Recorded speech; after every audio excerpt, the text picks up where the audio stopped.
There's just 1 minute to showtime. The engines are on. The following program is brought to you in living color.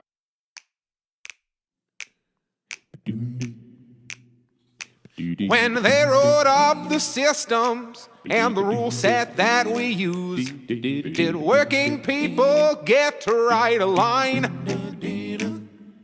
What class of men on pen and paper jotted down their clues? With capital, the heart of their design. When 90 million want a thing, but some shareholders say no. Which class of people get to have their way? The people read the fine print, say that this thing has got to go. And we'll start writing a new contract here today. Don't you know that hundreds will work and one man keeps the money? They don't think they gotta tell us why. When they say the new social contract, all the bosses will be gobsmacked and everyone will want a sign. Oh, yeah, everyone will want a sign.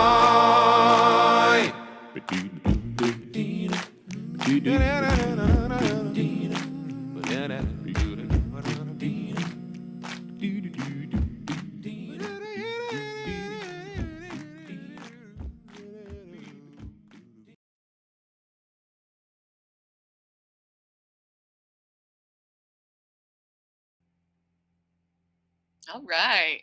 Hello, cousins. Thank you for joining me on this all new episode live episode of Social Contract. So thank you for keeping me company. As you can see, we are Jaredless again this week. He's enjoying his UK trip. We'll see. Hopefully he'll come back with a lot of pictures and stories. I've been seeing some fun stuff, and I know he's having a good time. So if you're missing him, you will be able to see him at the beginning of March when he returns. So, but in the meantime, if you'd like to see some of his content, you can check out his vlog when he took a trip to China recently. Well, kind of recently, a couple of years ago, but he just finally got the vlog put together. And it's called An American Coyote in China. And you can Google that and it'll come up. Otherwise, you can always check out his music wherever music is available. So he will be back with us. And if you have been watching the last few weeks, you know that a couple weeks ago, I was very unwell. I got the sickness, and I'm still been recovering from it. And so after this episode, I'm going to take a little bit of a break too. And so we will both be back with you to start the first Tuesday in March, which I believe is the 4th, but first Tuesday in March. He'll be fresh off his trip, and I'll hopefully be recuperated the rest of the way. So apologize for any kind of vocal issues or throat clearing that it's going to be going on throughout this episode. But since I was on my own this episode, I thought that I would take the opportunity to excuse me, to do something a little bit special. And first of all, shout out to the chat. Hello to Are You Time Traveler 2, one of our loyal viewers. Thank you for watching. Yes, we are currently live on YouTube and Twitch. You can find our links on our Twitter page, and if you prefer to watch later, you can watch it on Rumble later or YouTube later, that kind of thing. So anyways, it's almost Valentine's Day, so happy Valentine's Day to all who celebrate. I don't really celebrate, but I love the decor. I love little hearts and pink and red and roses and all that stuff. I love it. It's like the cutest of all holidays. So if try to have some fun with it and and enjoy it. I think I love the aesthetic. I don't like the commercialism of it, obviously, no surprise there, but I do love like all the little cutesy wootsy little details about it. So I got a little red going on for the celebration. Anyways, yeah, so I thought I'd do something a little bit different because it was just going to be me. And there's so many headlines, so much nonsense to sort through. It seemed like actually a really good time to kind of make this point, because last week when I did a solo episode, I talked about, there's so much going on, so much madness. I wanted to remind people, hey, this happened the last time that Trump took office, it was just an absolute blitz of nonsense. Executive orders that never went into action, that were challenged legally, were not worth pursuing. Just a bunch of shock and awe nonsense by someone who is really stupid, which really hits with the stupid people. So this time it's a little more, well, definitely more stupid, but it's not something we haven't been through already. And I know a lot of people on the left, myself included, are very upset with the liberal reaction, that they got to take the last 4 years off and act like everything was great and there was no genocide and life in America was wonderful when it absolutely wasn't. And then now they want to blame everything on Orange Man Bad again. So you'll hear a lot of ire from the left on that kind of a thing. But as far as that goes, you can call yourself whatever you want to call yourself on any end of the spectrum. But if you're here or watching this or anything like some of the other podcasters are talking about, the independent journalists and commentators, then you know that this is not new. This has been going on for a long time. This is, everything that's happened up, got us here when you have a kleptocratic rogue government. And what I wanted to do today was kind of tap into my history knowledge of things and talk about some stuff that may be familiar to you, maybe not be so familiar to you, but we'll work on that somewhat. This is not a lecture; it's not a history lecture. I can't condense like 100 years of history on multiple points into an hour.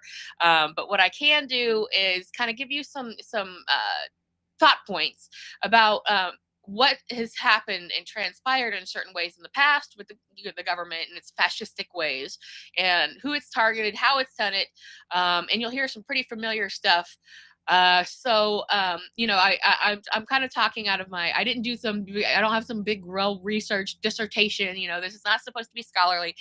It's just a discussion about kind of where we've been, how we got here, and the idea that you can look back and see how activism really kind of took root across the spectrum. We're talking about communistic, activism, gay rights activism, privacy and protective activism, racial activism, immigration activism, labor activism. Like this all really feeds into what has always been going on in this country. But I mean, I guess you could look at things now and be like, has anything really ever succeeded? Hard to say. When you get to every single, organization or administration rather, trying to dismantle whatever progress anyone made, regardless of what side they're on, because as we have always said, this is a uniparty. The Democrats and Republicans are on the same team, serving the same donors, enriching themselves to make sure that they get to become billionaires and celebrities, because that's really what they got into this for in the first place. But if you look back in history, there were some different targets. The government tends now to target people more and the self more, but in a more historical context, it took aim very heavily at the entertainment industry as that was maturing and evolving in its own thing. And you're like, okay, well, who cares? Because we don't give a shit about celebrities now, so why should we about then? Well, it was a little bit different. The industry then ran differently. It was, a different situation. There were different people involved.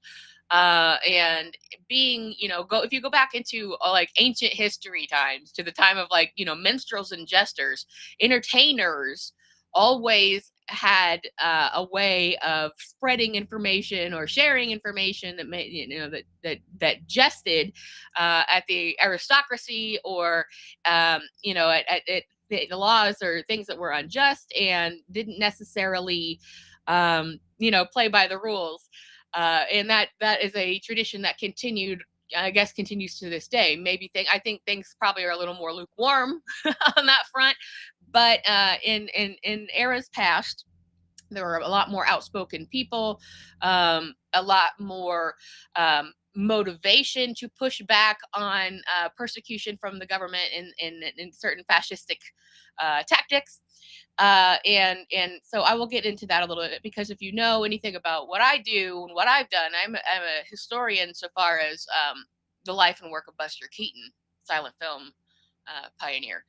Many people don't know who that is, but so generally I'll say, like, do you know who Buster Keaton is? And they'll say no. And I'll say, do you know who Charlie Chaplin is? And they'll say yes.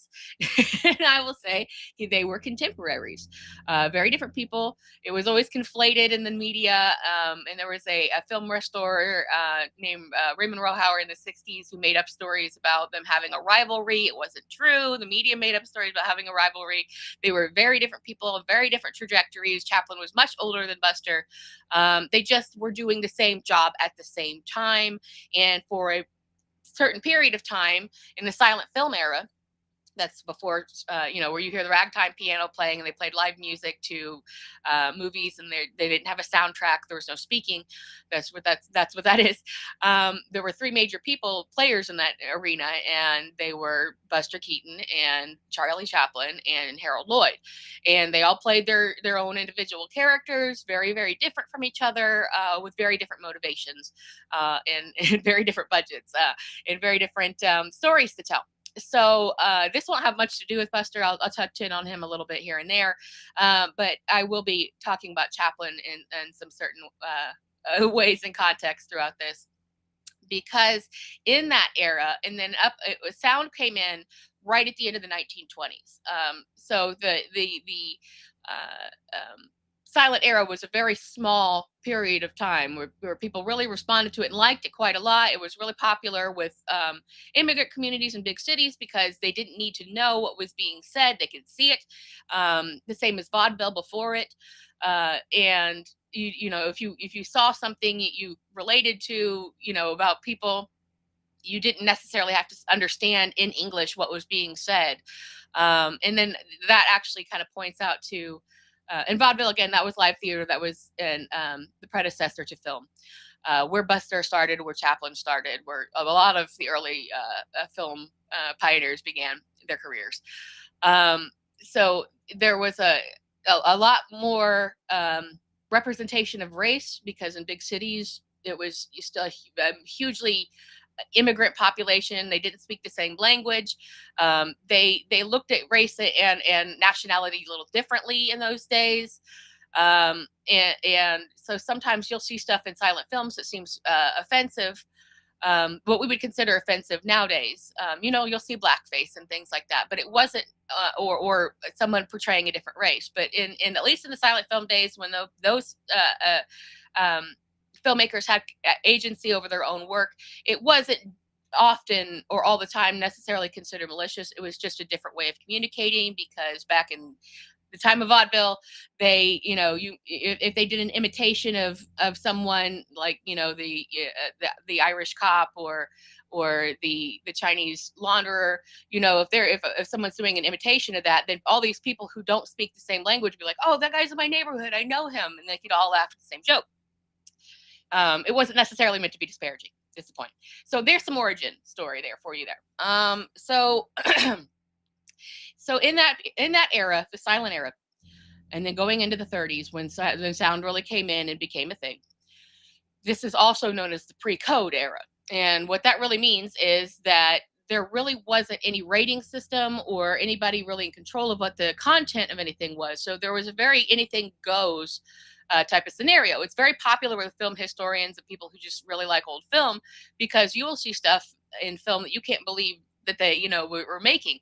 And there was a lot of very open gay representation in those days. Again, some of it kind of kitschy, some that we might find offensive today, but like, if you have the stereotypical gay man, that was very, very popular in different aspects of it, and even had its own term, which again originated from vaudeville. They were called pansies, which gave rise to what was later known to be like the Lavender scare, which I'll get into a little bit here soon. I've got a lot of ground to cover. So it was very, very popular stereotype, but also it was also a serious topic.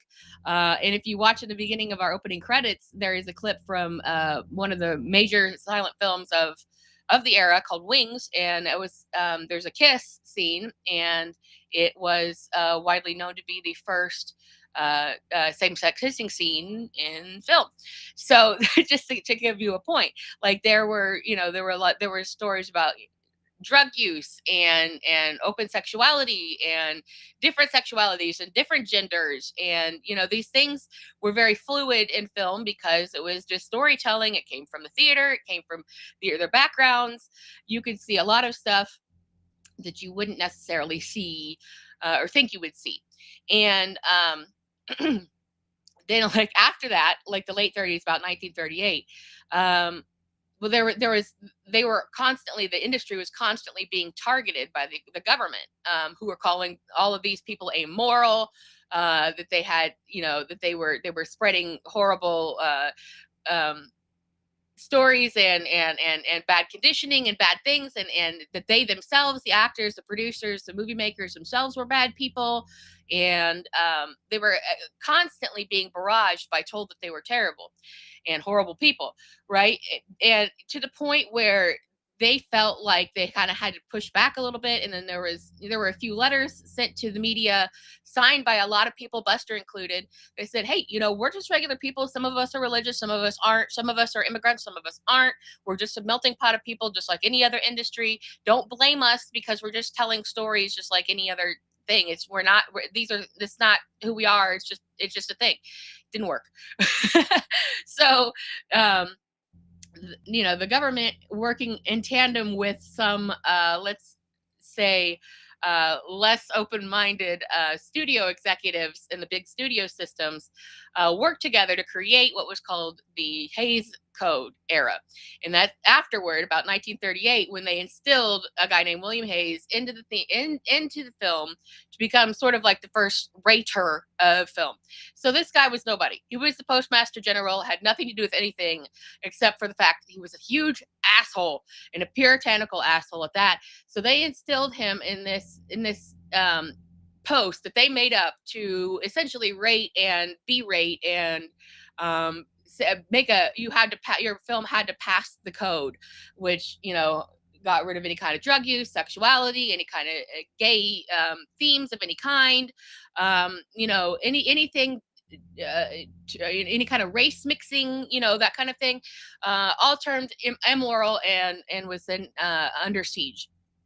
And at this time in the film industry, it was primarily immigrant owned and operated at that point. And we're talking like first generation immigration. And a lot of that was Judaic. A lot of it, a lot of the prejudices against the film industry and against people in the film industry was anti-Semitic pushback, where stop me if you heard this one, where the Protestant communities in which mostly populated the government, and they felt like that these immigrants were taking a piece of what they should have and controlling the narrative that they should have. And so that they began targeting a lot of these studio owners, producers, directors, writers, especially writers, actors. They were all being surveilled and watched. And Chaplin, who was a British man, he was one of the prime targets, because at the time he was pretty much the biggest celebrity movie maker in the world for many years. And even Buster didn't rise up to his level in terms of box office and everything. They all held their own, but far and away Chaplin was like the number one guy. He had his own studio that he had with Douglas Fairbanks Jr. and Mary Pickford, called United Artists. They were in business up until probably a couple of decades ago, so you probably have heard of it. So in any case, they were like the biggest. He was the biggest, but he was British, and he wasn't like, I am a communist, but he was constantly being charged with communism and constantly being harassed for being communistic. And he did ultimately have a socialistic point of view. If you watch his movies, they're very sympathetic and very emotional. Very, very emotional stuff. Probably his most famous silent film was called The Kid. And there's, you can watch clips of it obviously online, but there's a lot. He ends up, he's kind of this homeless guy who ends up, this homeless kid kind of attaches himself to him, and they sort of make a little life together. And then the police come and are like, "This is not your kid," and they quite literally pull each other apart. Pull the child out of his arms, and everybody's crying, and it's a huge emotional thing. And Chaplin really played a lot of, to a lot of emotion, and he also was always usually trying to show a sympathetic point of view. So this was like, looked at as, you are a socialist and you're trying to do socialism on America. So he was not popular with the government. Buster, whereas, just for a little bit of context, he after he was only really autonomous for a short period of time before he started having some career foibles, and personal life foibles. He had issues with alcoholism and authority, and so there were some issues there where he really lost his autonomy. And though he was a very forward thinking person, his family was very modern in the way that they did things and behaved, absolutely anti-racist, anti-sexist people. They weren't necessarily in a position to push their political agenda. They kind of had to stay quiet about it for the fact that he needed to work, and he had to, kind of work his way back up in his life, his personal life and his professional life. So you won't really see him being, an advocate for, he's not out there with the tambourine leading a civil rights parade, but he had his own personal beliefs that were instilled in him from his father back in the days of vaudeville, who they lived a very worldly life where they met lots of people, enjoyed lots of different foods, learned lots of different religions, lots of different cultures, lots of different languages. So they did not really have a prejudicious consideration, the Keaton family as a whole. So just some little context there, but we're pretty much done as far as that goes. But Chaplin was always pretty much in the crosshairs of the United States government. They, were, harassing him, following him, looking at him as someone who was spreading socialistic, communistic, anti-capitalistic, anti-American values, even though he was, widely popular, right? So he was always a big target of this. So the fact that he was constantly being harassed kind of made it unfun for him. And he kind of eventually left the country and went to live in Switzerland and spent most of the rest of his life in Switzerland. And did come back later to receive some, an honorary Oscar and things like this. Like, it was kind of welcomed back, but he continued to work, in England and stuff. He just was done with, the American nonsense and the maligning, the constant maligning.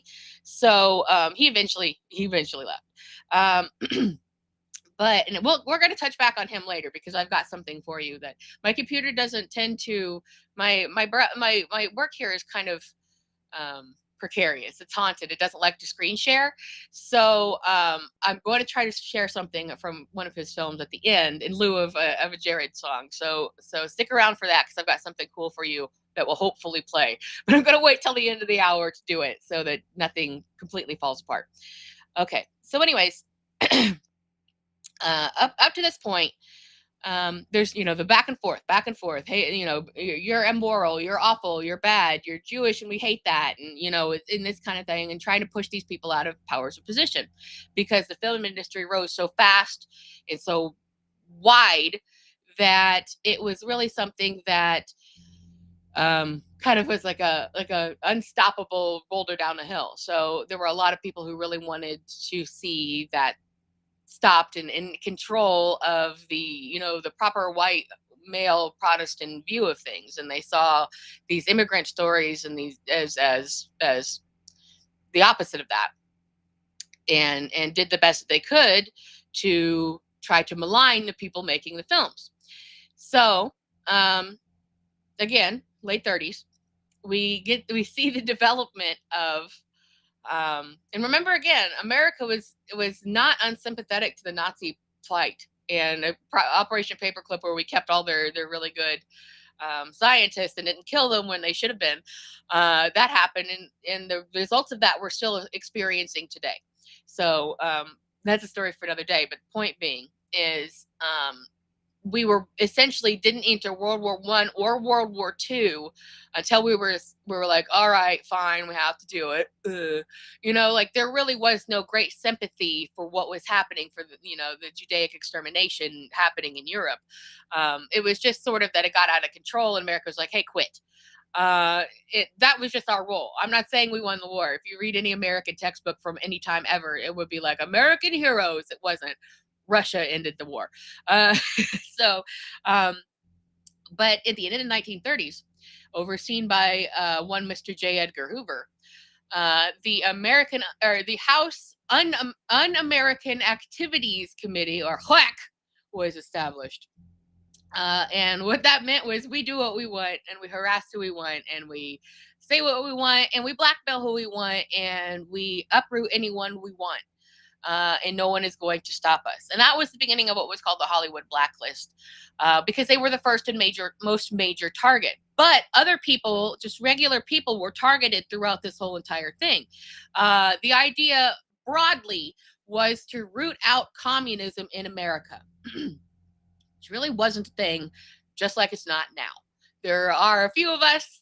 We are not organized. It's just people who believe there should be, better living conditions, and everybody, should be rewarded for living in the country that they're living in. But because movies were so novel at the time, and recording music was starting to come up, and we started to see a rise in folk music. This was also the era of the Dust Bowl. So there was a lot of homelessness and joblessness happening, like in mass, a giant pandemic of homelessness and joblessness was essentially happening at this time. Because we totally fucked up the land across the country and basically ruined it. And then people had to come back and fix it. Science had to come in and fix it. Stop me if you heard that one, but nobody's letting any scientists fix anything right now. But when you looked at that Hollywood was such a gigantic industry that employed so many people, again, primarily immigrants, that this is the era of the Hollywood blacklist, where they started to look at writers and actors and producers and things and start to say, you're communist and we're not about that. And of course, it basically wasn't true. There were small movements of communism, like the Communist Party of such and such, but it was basically kind of pre unions, the widespread of unions. So it was sort of just another word for union. And you know how government loves unions. So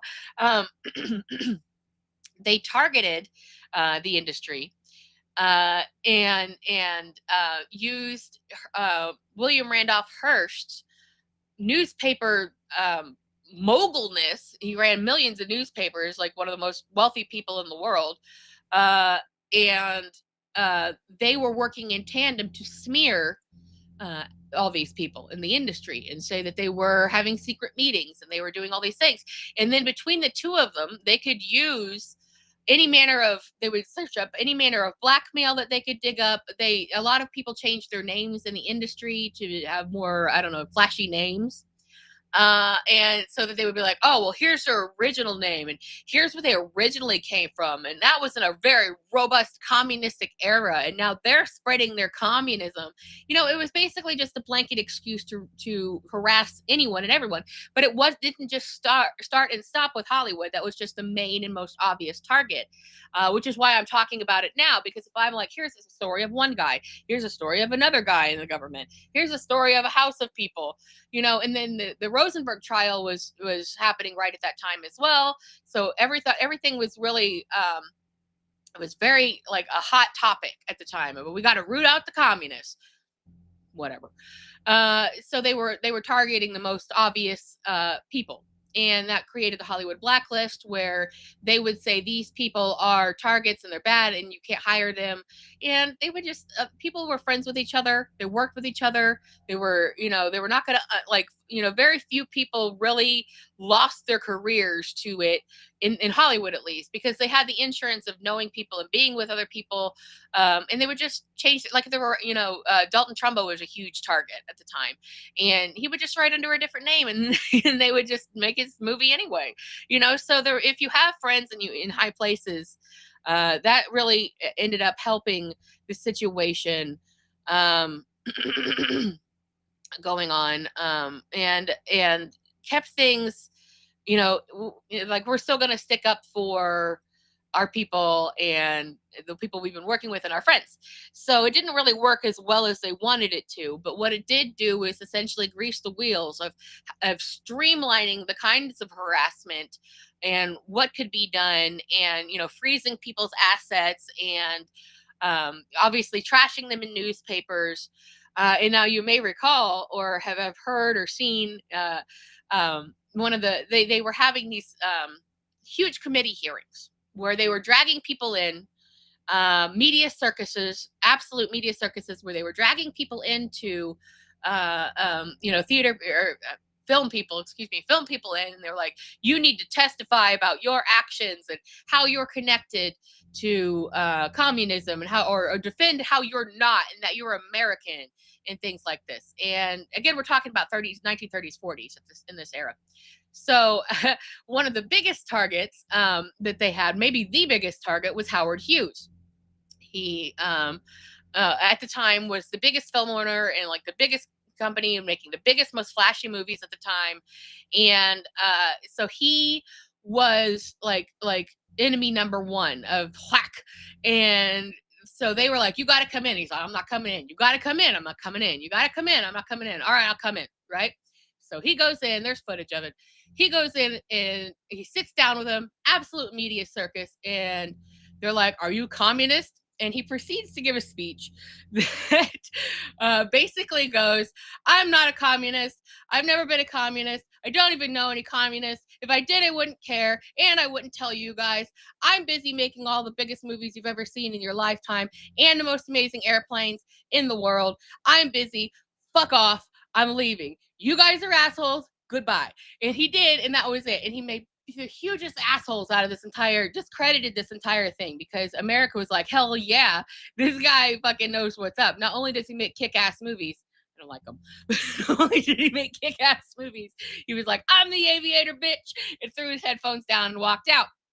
So that's basically what happened. Like, and America loved it, right? Like they didn't buy into the narrative of, oh, this guy's horrible, this guy sucks, he's gonna kill everybody with his stupid movies and airplanes. So it didn't work. It really backfired. As hard as the media tried and the government tried to smear him, it did not work. And it really kind of made them all look like really stupid assholes, and they took a big hit as far as that went. So things kind of quieted down a little bit in terms of that for maybe a short few years. Buster was not a target of the committee at this time, but you may have heard of a protege of his. Lucille Ball absolutely was. She was married to a Cuban man, and she was pretty much becoming one of the leading, most powerful women in entertainment. Television began in earnest in 1949. Around there, let's say, like, because the local started first, and then in about September of 51, they figured out how to broadcast nationally, and that was really where television began. And she was right at the forefront of it. So she absolutely was a target of their ire. And but at this time, then they realized they were starting to lose favor with the public, and they were like, we're looking stupid. We need some, to try to reinvigorate this stuff. Something comes along, some spooky thing comes along, which you've heard about, but you might not know what it means exactly, called McCarthyism. So what is McCarthyism? McCarthyism is named after a Wisconsin Republican senator who was Joseph McCarthy, widely regarded as a mega asshole that literally everybody hated. Now, this is going to sound real familiar when I get into this. He promoted puritanical values aggressively in the United States, yet he lied profusely about his own involvement in World War II, making, like, lying about his military record, literally making things up that were absolutely disprovable, and made up all these stories where he was the pilot hero of the war, and nobody cared or did anything about it, and they knew he was lying. So he was hated by the people. He was hated by his, people in the government. He was hated by everyone widely. He was anti-immigrant, absolutely racist, anti-black, and loved the Klan and Hitler. Where have you heard this one before? It's gonna come up. It's gonna be important, and that's really important in this story. The origins of Joseph McCarthy are gonna come back around in this story. Okay, so now we're starting to get into the 50s. We're post-war, World War II. We're getting into the 50s, and again, now television is like a major thing. It hit like an atom bomb. Like, television spread like crazy popular, because we did have the era of radio, don't forget. And got hiccups. I'm talking too fast. But radio was just, it was there because it's sort of like, who gives a shit, right? We have this. And then when TV happened, it was off to the races, right? So that was basically it. It was this new medium that everybody loved. It was great and wonderful. And it's kind of hard to explain even how wonderful it was, and how much people wanted it, because it's like, you might be like, oh, well, it might be like the difference between streaming and cable. It wasn't. It was like, now you have movie in your house. Now you can, most of the original television programs were variety shows, from a lot of the old vaudevillians and stuff. That's how Buster made his way back into the public spotlight. He was still experiencing a lot of personal and professional career downturns. He worked in radio, and then he got back into television immediately, and was just in doing some of his old routines from, his old movies. And he was the kind of guy who was very physically fit anyways. He could manipulate his body in really crazy ways. And even when he was much older, he's like in his 50s at this point, or even, getting on, late 40s, 50s, he could still do that. Even after a huge bout with really serious alcoholism, some very serious health issues, all the way up to the point where he, was almost 70 years old, and he was just about to die. He was still doing those things. Like, he could still flip in the air like a normal person couldn't ever do. So he did really, really. There was a really successful medium for him. Just to check in there, but that was sort of the story with everyone. They were redoing bits from movies they'd been in. And I forgot to mention earlier, but Chaplin did a movie called The Limelight, and real good movie, a sound movie. And it was when he was much older, and he actually invited Buster to film a scene in the movie with him. And it came out in 1951, and it was this kind of, they were playing much older, and then they went out and kind of did like this vaudevillian type scene where they were both really old musicians, and they just kept breaking things and dropping all of their sheet music, and like the piano seat was messed up, and it was just, they just clowned hard. And that Buster recreated on television a few times, because again, that was before things were being recorded and you watch television live. So they were friends. They were friends. And again, Chaplin's going to come up again in some more context here. But what happened in the era of McCarthyism was where it took the American House Un-American Activities Committee, who were doing whatever and however they could to try to take control away from any kind of immigrant say-so in the film industry, and eliminate race, and eliminate gays, and eliminate migrants and immigrant people, in general, and switch the narrative back to their narrative. The highly religious Protestant, white male situation, male dominated situation. And when I'm making the example of Hollywood, I'm doing that so it's more understandable to you as it was at the time. And if a newspaper ran a story about, oh, well, they maligned this government worker, or they uprooted all these government workers on suspicion of being gay, that doesn't really resonate with it, at a newspaper. But this stuff was sensational. Like the guys you're seeing, you're paying money to go see. super sensational. And so that's why, there's more coverage of this thing. But they were not just doing this. The committee was not just doing this to celebrities. They were doing it to people, government workers. They were doing it, doing it as ways of trying to throw immigrants out of the country, migrant workers, all the time. They were, rounding up female migrant workers and doing medical experiments on them and sterilizing them. That was a thing that happened for decades, all the way up to about the 60s, maybe even the 70s. That was happening. And they didn't even know what was happening to them until after the fact. So that was a thing too. This was all of this was a blanket way to try to recontrol the narrative, about saying what was right and moral and what wasn't. And they wanted to be in control of it. Okay. Familiar. So again, enter Joseph McCarthy, widely hated by everyone. Everybody hated this guy, personally, professionally, but they took the committee doings to a whole new level. Now, they were working under the auspice of J. Edgar Hoover of the FBI. So essentially, they had carte blanche to attack or do anything to anybody that they wanted to in terms of harassment, whether even if it was real or not. And it maybe should be pointed out that while they were doing all the things that they were doing to try to oust gays and malign them and immigrants and stuff, J. Edgar Hoover himself was a cross-dresser in private. Well documented at this point. So the hypocrisy goes deep, and it's not going to stop there. There's more to that.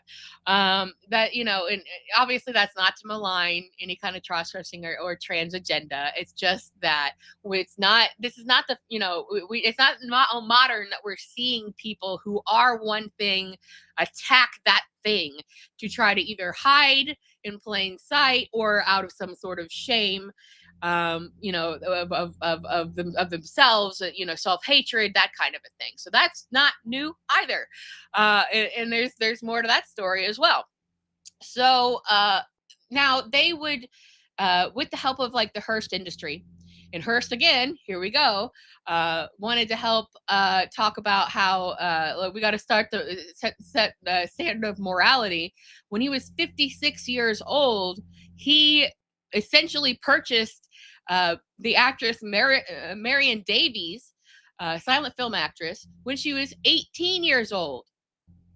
And they were in a relationship, call it what you will, but they were in a relationship, and she apparently loved him, but they were in a relationship until his death. So, again, there we go.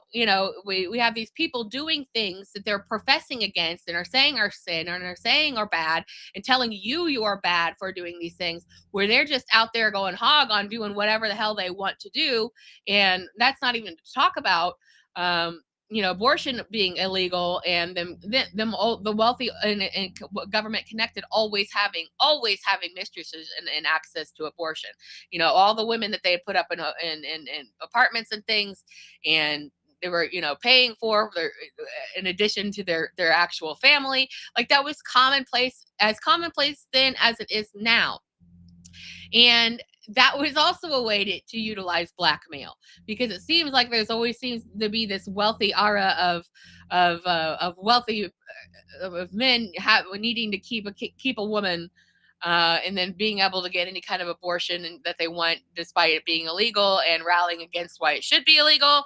So you have that going on as well. All of these things that were happening then that happen now, we've been there. So but then within the McCarthy era, they took this to a whole new level. They now ran with it, essentially. Like, there were they were blackmailing people across the board. They were uprooting government. And that's where we hear about the Lavender scare really starting to come into things, because they were telling gay people that they were like, we're going to find you out and we're going to fire you and we're going to smear you. And they would, in some cases, find people out and they would threaten them privately and then tell them that if they didn't quit or if they didn't go away or if they didn't profess or they didn't name other people. That was always a huge thing in all of these pursuits, was we have blackmail on you and therefore you are to name other people.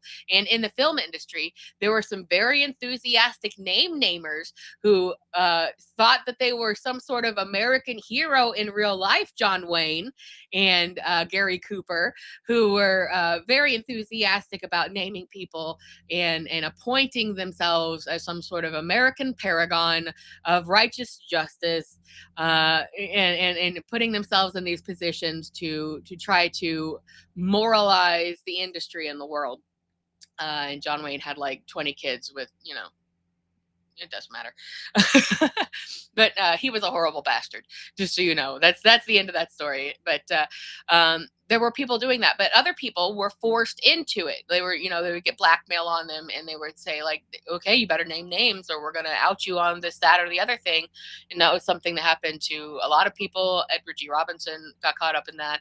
So there were a lot of people that were, felt like they were forced into having to oust other people or just name other people, and that goes back to being like an old Nazi tactic, of just like just name anybody, just give us a name, just give us names.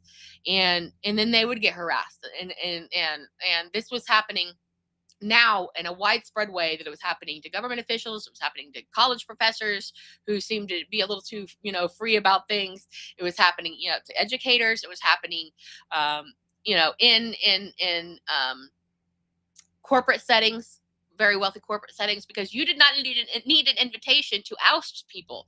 If you had a business rival, you could at any time call up your local branch of government or like basically the hotline to hack and let them know like, hey, this guy is a communist and he's doing all these things and he's stealing all this money and he's not paying taxes. You could just make shit up and they'd be like, thank you, hero. And then they would go and harass that person, force them into naming, force them out of their position.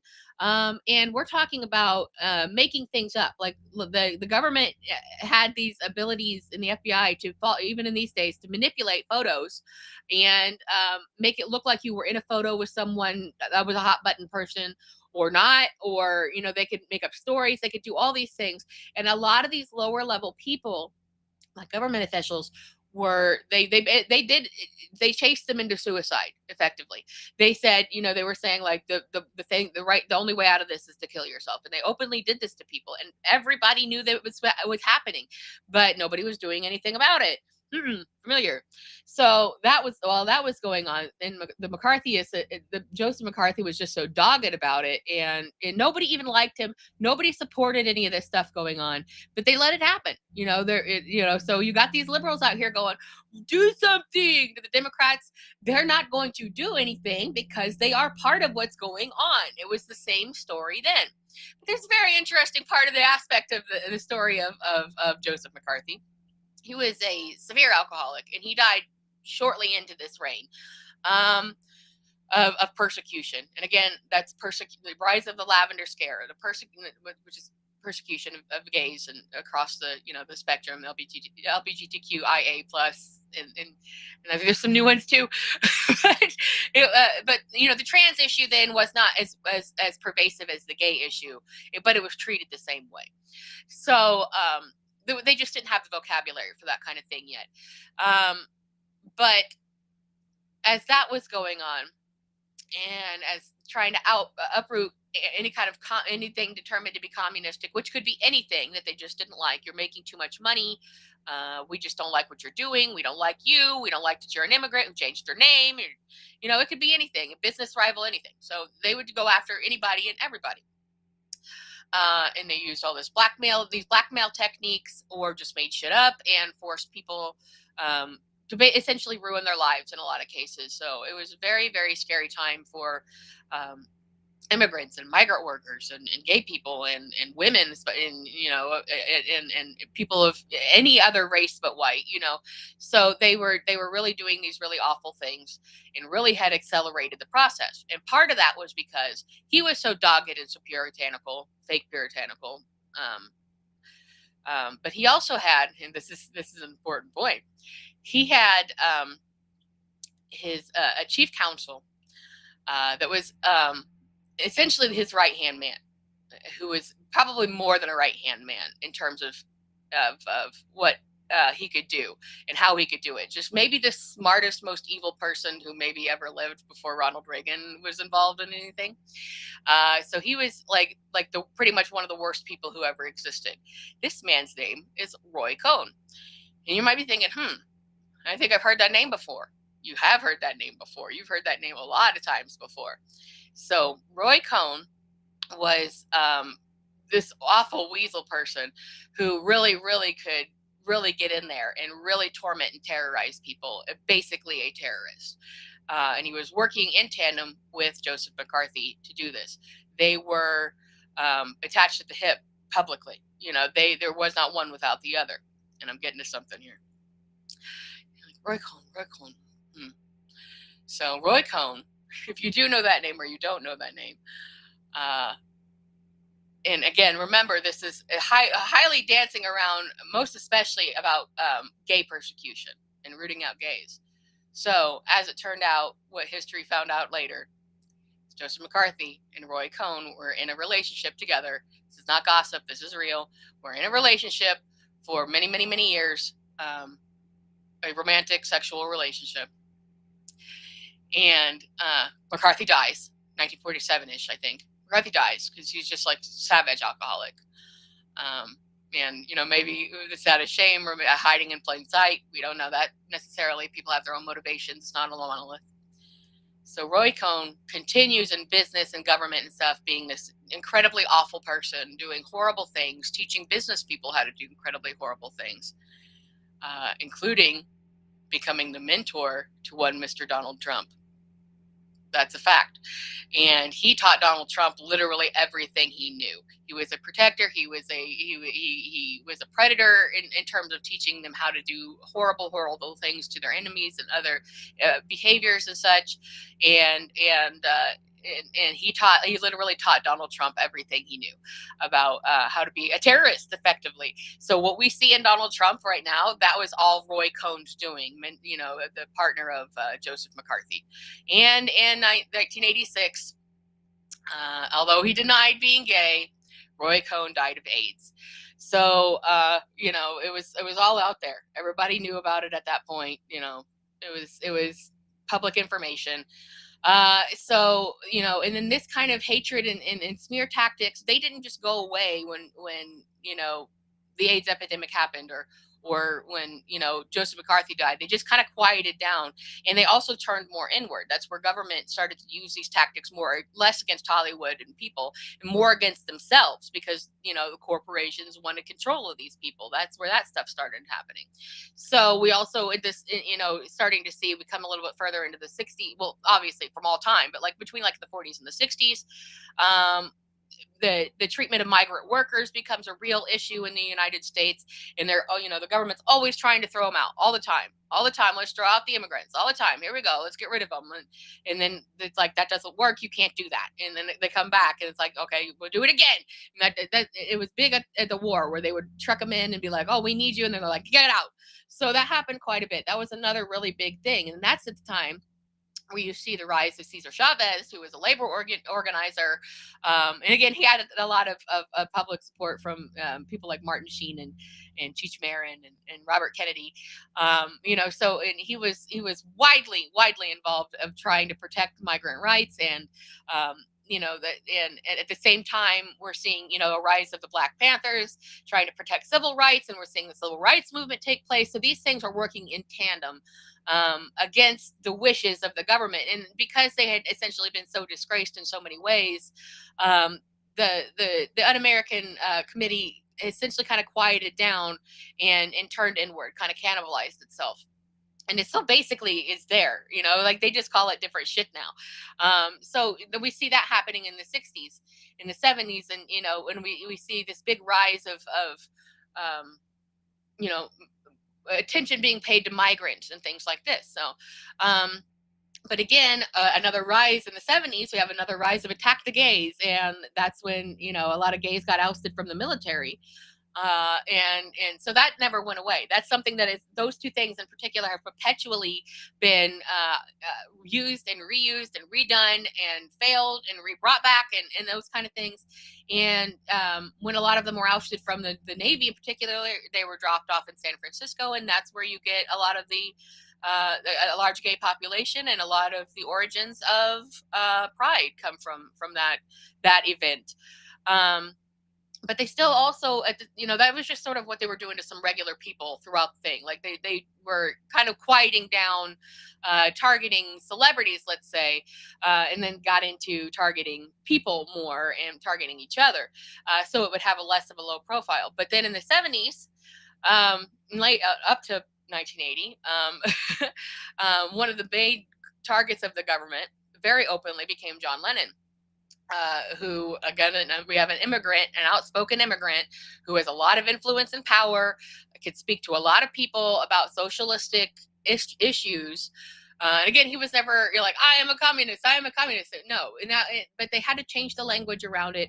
So they just started trying to mess with his immigration constantly, trying to throw him out of the country, constantly messing with him. Because as you may know, he lived in New York up until his assassination, which if you're a conspiracy theorist, you might draw a line there. But that was still going on openly, just not as much. But what the whole point of this thing is that this is happening over and over and over again in different manifestations. This has always been the MO of the United States government, to malign and cast aspersion on sometimes the most vulnerable people and sometimes the most obvious people, whichever works for them at the time. Celebrity worship nowadays is really out, so they can't really do it as much. They don't get as far with it. But, probably in those days, John Lennon, obviously, in his time was like the most famous person. He was quoted early on about being the Beatles being bigger than Jesus, which immediately got him on the shit list with like all of the religious right, puritanicalism, and a lot of those people who are still in government today, we know, were behind this. This was the 70s. This is not that long ago, in terms of history. Then, you fast forward again, you have the same situation play out in the 90s, the late 90s and the 2000s with Michael Jackson, a rich and powerful black man who is showing extreme socialistic use of his money and time, in terms of, if you look at his humanitarian record, it's unbelievable. If you can get a rundown of it, it is truly unbelievable how much of his life and his time and his money, his actual human time, was going towards helping and giving and doing and charity work and that kind of thing. And he was an early supporter of AIDS charities and children with AIDS and that kind of thing. And we're not talking about just domestically, we're talking about worldwide. And it's been so long since he's been gone that we tend to forget how big of an influence he was at the time. But he was massively influential. Pretty much everything out of his mouth was help people, do good, be love, that kind of a thing. So what do? Essentially, is they start to smear him. They start to really uproot his life with these stories of these witch hunt stories of inappropriate conduct with minors. And then they get in a guy. The thing that really kind of was the nail in the coffin publicly was they bring in this journalist named Martin Bashir. And Martin Bashir had a horrible reputation, also a Brit, horrible reputation in the journalism industry as being known as the most dirty, underhanded journalist that there was at the time.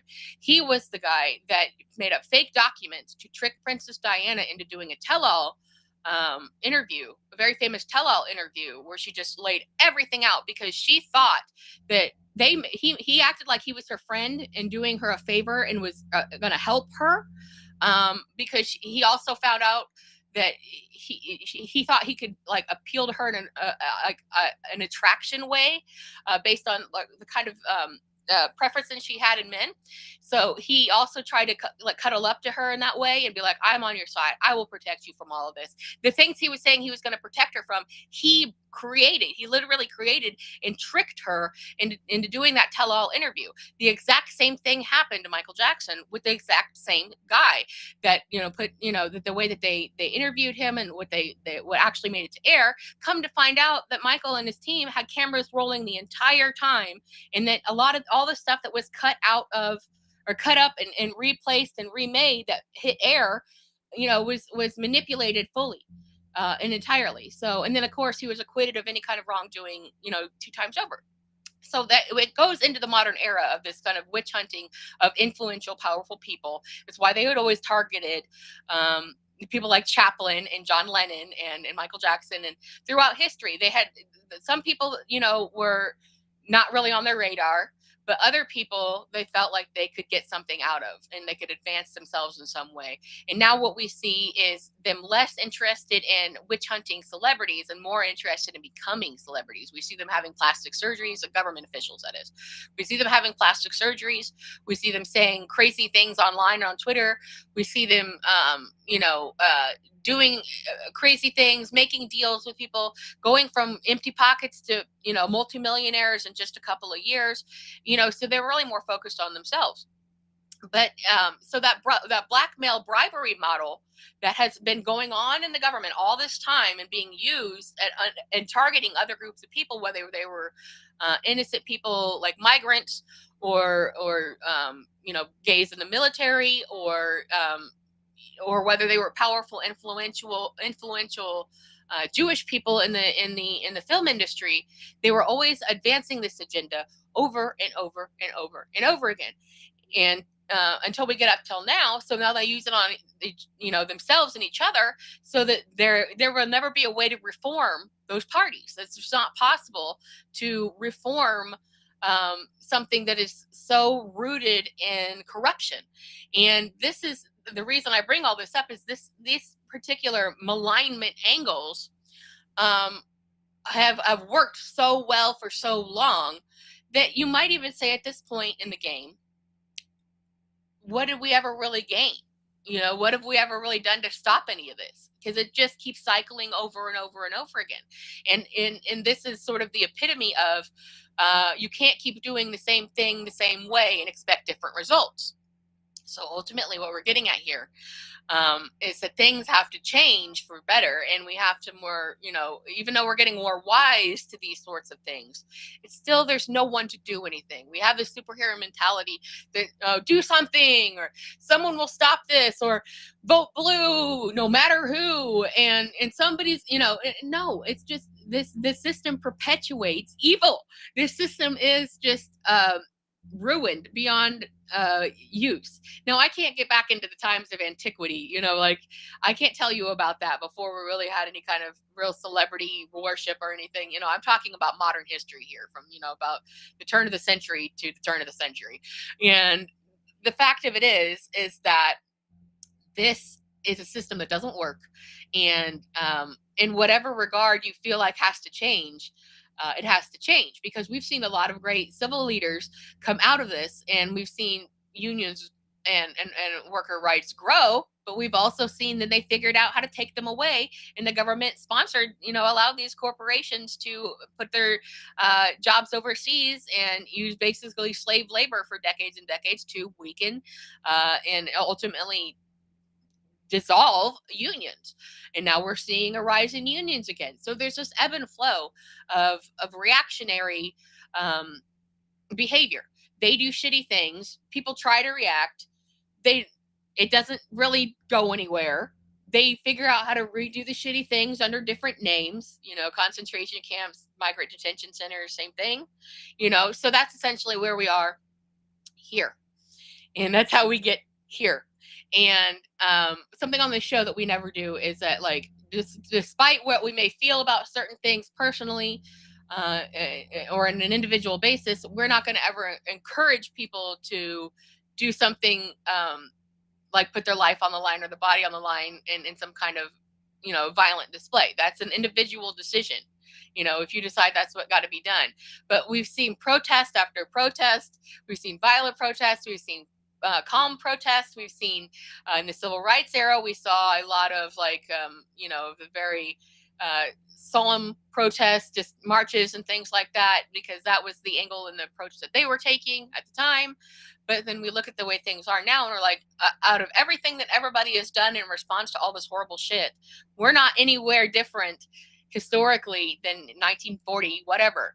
It's the same stuff going on, the same ideals, the same puritanical Protestant Christian values being pushed on the American society to push back against the same topics of gayness, of socialism, of now where the hot button thing is trans people, which make up such a tiny percentage of people and have been conflated so much. And against, we have racism with the DEI back and forth, which has completely lost its the plot on that. Like, DEI is now synonymous with using the term woke. It's just been overdone, and it's ridiculous. So it doesn't matter if they rename the topic, it's still the same fight over and over and over again. And you see leaders coming out of this, you see progress coming out of this, but for every step of progress, it has always been taken away at some point, and then one back slightly, and then it's 2 steps forward and 1 step back, and 1 step back and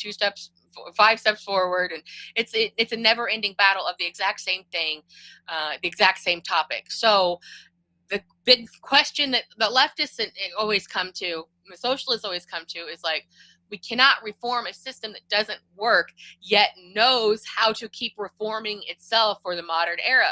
It's the same problems over and over and over again. So what we want to see is some sort of fundamental change, resulting in people coming together in a more homogenous way, in a way that we really haven't been able to do at any point. It's always still been in terms of faction. People might believe, even though they might not be gay, they're for gay rights. Even though they might not be an immigrant, they're for immigrant rights. Even though they're not Jewish, they're not anti-Jewish. So there's all this belief but a lot of us say that, like, obviously there shouldn't be an ethnic cleansing going on in Palestine, but what we say and what we want is not being observed by the government, and that is a tried and true tested model where they're just roguely handling things their own way and doing what they want to do their own way. So hopefully that gives you something to think about in terms of context. We've been here before, over and over and over again, and if there's not some more kind of fundamental change in a great bigger way through, real homogenization of people, we're not going to see any change. It's just going to kick the can down the road, as has been done. So as I promised, I've got a little clip for you that hopefully it will play. I can't be sure of this, but we're going to try.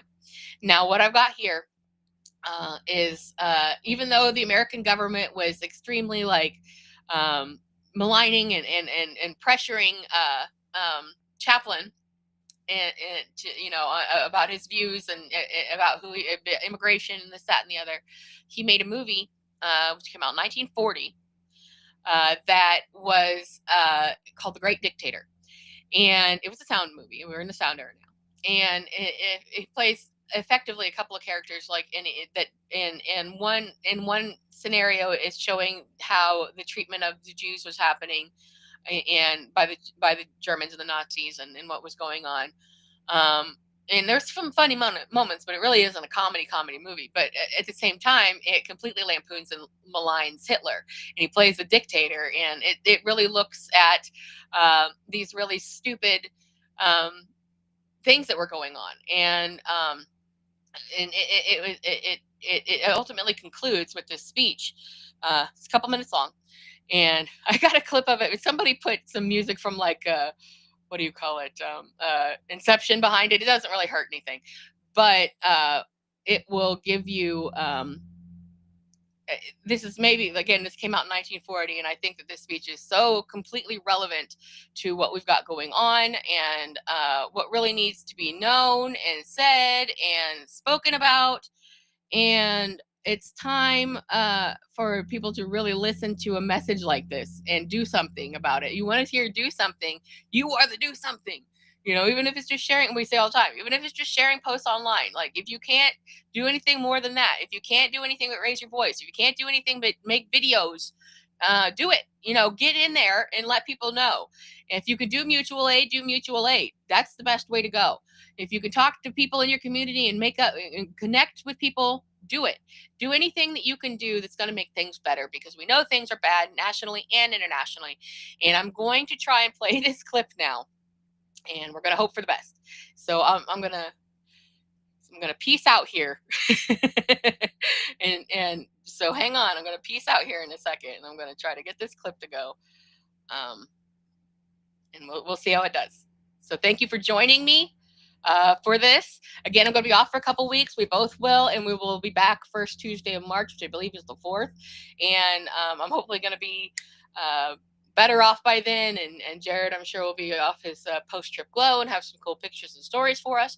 So thanks for joining me. Thanks for keeping me company for this hour. I appreciate you. Remember to do the whole follow, subscribe thing, and the more and share our stuff, because the more it gets out there, the more hopefully we can inspire the conversation and some more ideas and thoughts from people who are smarter than we are about all of this stuff and about organizing and things like that. So I will now play you this clip. It's about 4 minutes long. So, but you're gonna want to hear this.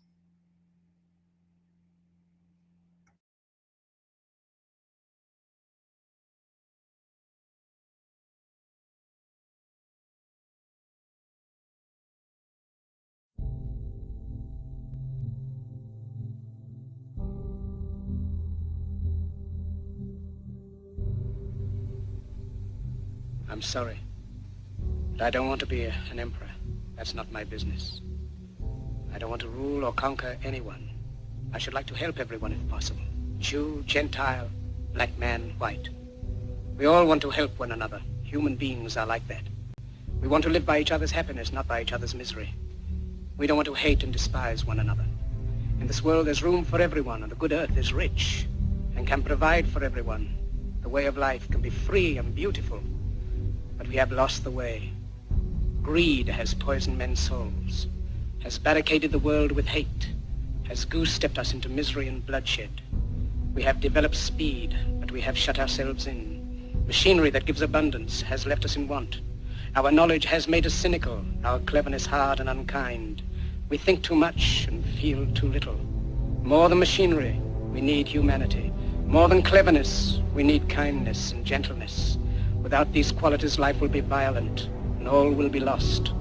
The aeroplane and the radio have brought us closer together. The very nature of these inventions cries out for the goodness in men, cries out for universal brotherhood, for the unity of us all. Even now, my voice is reaching millions throughout the world, millions of despairing men, women, and little children, victims of a system that makes men torture and imprison innocent people. To those who can hear me, I say, do not despair. The misery that is now upon us is but the passing of greed, the bitterness of men who fear the way of human progress. The hate of men will pass, and dictators die, and the power they took from the people will return to the people. And so long as men die, liberty will never perish.